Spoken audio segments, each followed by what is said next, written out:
নমস্কার বন্ধুরা, শ্রাবণী রান্নাঘরে আপনাদের সবাইকে স্বাগত জানিয়ে আমি প্রতিদিনের মতো আবারও আজকের একটা রান্নার ভিডিও নিয়ে আপনাদের সামনে চলে এসেছি। আজকের আমি আপনাদের যুক্তি ফুল দিয়ে একটা অসাধারণ রেসিপি বানিয়ে দেখাবো। আশা করি আপনাদের ভালো লাগবে। তার জন্য কিন্তু আমার পুরো ভিডিওটা আপনাদের দেখতে হবে। আর দেখা শুরু করার আগে একটা লাইক দেবেন, ভিডিওটা সম্পূর্ণ দেখে সুন্দর একটা কমেন্ট করবেন আর শেয়ার করতে ভুলবেন না। তাহলে চলুন আজকের আমি এই যুক্তি ফুলের রেসিপিটা কিভাবে বানাচ্ছি সেটা আপনারা একবার দেখে নিন। রান্নাটা করার জন্য দেখুন, প্রথমে আমি এখানে গ্যাসটা অন করে একটা ফ্রাই প্যান বসিয়ে দিয়েছি। এবারে আমি ফ্রাই প্যানের মধ্যে প্রথমে দিয়ে দেব সর্ষের তেল।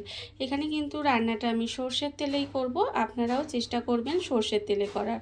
দেখুন আমি কিন্তু এর মধ্যে সর্ষের তেল দিয়ে দিলাম। দিয়ে তেলটাকে প্রথম খুব ভালোভাবে গরম করে নেব। তেল কিন্তু প্রথমে খুব ভালোভাবে গরম করে নিতে হবে। তেলটা আমার এখানে খুব ভালোভাবে গরম হয়ে গেছে। তেল আমি এখানে ভালো করে গরম করে নিয়েছি। এইবার আমি এর মধ্যে দিয়ে দেব বিউলির ডালের বড়ি। এখানে কিন্তু কয়েকটা বিউলির ডালের বড়ি আমি রেখে দিয়েছিলাম, সেই বড়িটা আমি এর মধ্যে দিয়ে দিলাম। দিয়ে বড়িটাকে প্রথমে খুব ভালোভাবে ভেজে নেব। বড়িটা কিন্তু এখানে সুন্দর করে একটু লাল লাল করে ভেজে নিতে হবে। আর আমি প্রতিদিনের মতো আপনাদের একটা কথাই বলবো যে প্লিজ আমার ভিডিওটা আপনারা টেনে টেনে দেখবেন না, পুরো ভিডিওটা দেখুন। আশা করি আপনাদের ভালো লাগবে। দেখুন আমার কিন্তু এখানে বড়িটা ভাজা হয়ে গেছে। এবারে বড়িটাকে আমি আলাদা করে তুলে রেখে দেব। বড়িটা কিন্তু আলাদা করে তুলে রেখে দিতে হবে। বড়িটা আমি আলাদা করে তুলে রেখে দিয়েছি। এবার এই তেলের মধ্যে রান্নাটা করব। তার জন্য দেখুন প্রথমে দিয়ে দেব যুক্তি ফুলগুলো। এখানে কিন্তু আমি বেশ কিছুটা যুক্তি ফুলকে এইভাবে ভালোভাবে ছাড়িয়ে ধুয়ে পরিষ্কার করে রেখে দিয়েছি। আর সেই ফুলগুলোই কিন্তু আমি এখানে দিয়ে দিলাম। এই ফুলগুলোকে আমরা এখানে যুক্তি ফুল বলি, তবে আপনারা কী ফুল বলেন আমি জানি না, তাহলে কমেন্ট করে জানাতে পারেন যে আপনারা এগুলোকে কী ফুল বলেন। যাই হোক, যুক্তি ফুলটা আমি এখানে দিয়ে দিলাম। দিয়ে এবার আমি এর মধ্যে দিয়ে দেব অল্প সামান্য একটু নুন। এখানে অল্প সামান্য একটু নুন দিয়ে দিলাম। আর দেবো এখানে অল্প একটু হলুদের গুঁড়ো। এই ফুলটা কিন্তু এই সময় পাওয়া যায়, মানে এই যে বসন্তকাল বলুন বা এই যে প্রথম প্রথম একটু গরমকাল, মানে গরমটা পড়ছে আর কি, এই সময়টাই কিন্তু এই ফুলটা পাওয়া যায়। আর খেতে কিন্তু ভীষণই ভালো লাগে। আপনারা আমি যেভাবে আজকে বানাচ্ছি সেইভাবে বানিয়ে খেয়ে দেখবেন। আশা করি আপনাদেরও ভীষণ ভীষণ ভালো লাগবে। তবে যারা তেতো খেতে পছন্দ করেন তাদের কিন্তু বেশি ভালো লাগবে। তবে আজ যেভাবে আমি বানাচ্ছি, আপনারা যারা তেতো খেতে পছন্দ করেন না তারাও কিন্তু এইভাবে বানিয়ে দেখবেন, আশা করি তাদেরও ভালো লাগবে। এবারে দেখুন এই ফুলটা কিন্তু গ্যাসটাকে একটু লোতে দিয়ে ভালো করে ফুলটাকে ভেজে নিতে হবে। আর আমার চ্যানেলের নতুন বন্ধু পুরনো বন্ধু সবাইকেই বলছি আমার তরফ থেকে অনেক অনেক ভালোবাসা।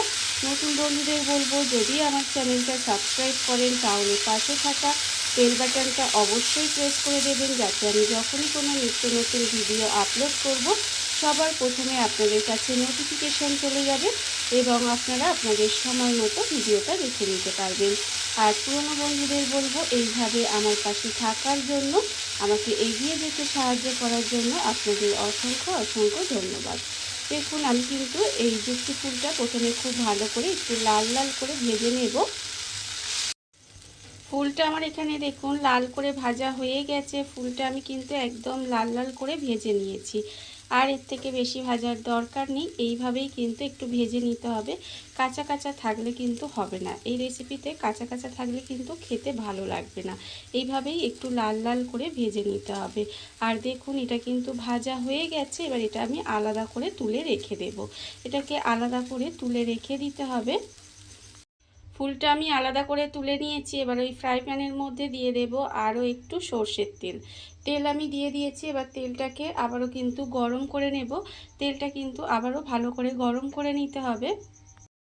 তেলটা আমার এখানে গরম হয়ে গেছে। তেল কিন্তু এখানে গরম করে নিয়েছি। এইবার আমি এর মধ্যে দিয়ে দেব শুকনো লঙ্কা। একটা শুকনো লঙ্কাকে এইভাবে মাঝখান থেকে ভেঙে দিয়ে দিলাম।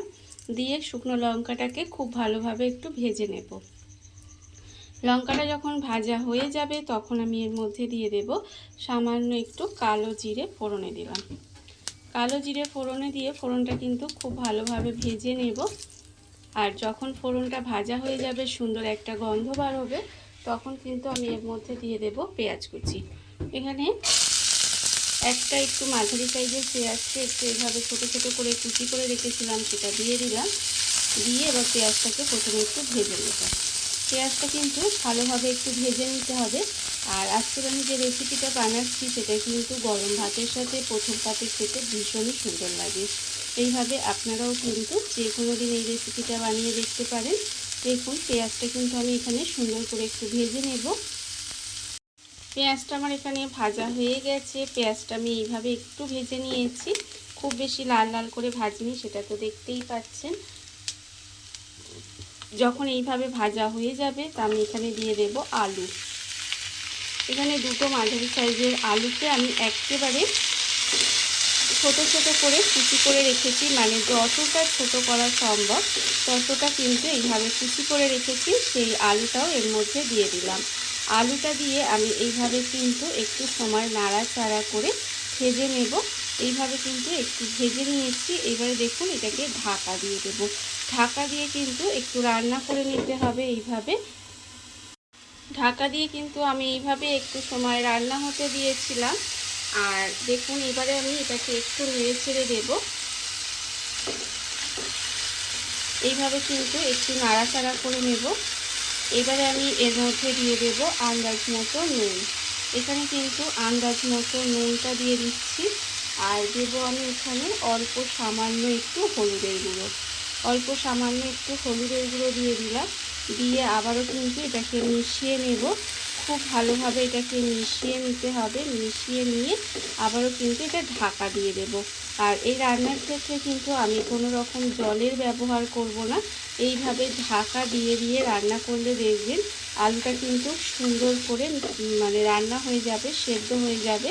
আর এইভাবেই কিন্তু এই রান্নাটা করতে হবে, তবেই কিন্তু খেতে ভালো লাগবে। দেখুন আমি কিন্তু নুন আর হলুদটা খুব ভালোভাবে মিশিয়ে দিলাম। মিশিয়ে দিয়ে একেবারে গ্যাসটাকে লোতে দিয়ে দেব।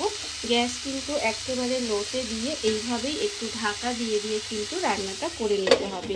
আর এটা আমি যতক্ষণ করে নিচ্ছি ততক্ষণ দেখুন আমি কিন্তু অন্যদিকে যে বড়িটা এখানে ভেজে রেখেছিলাম সেই বড়িটা কিন্তু একটু গুঁড়ো করে নেব। এই বড়িটাকে একটু গুঁড়ো করে নিতে হবে।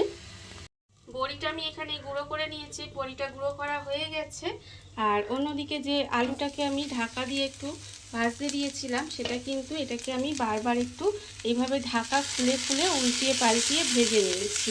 এর ফলে দেখুন এটা কিন্তু ভাজা ভাজা হয়ে গেছে। আর আলুটা কিন্তু নরমও হয়ে গেছে। আমি আপনাদের দেখাচ্ছি, দেখুন আলুটা কিন্তু একেবারে নরম হয়ে রান্না হয়ে যেতে হবে।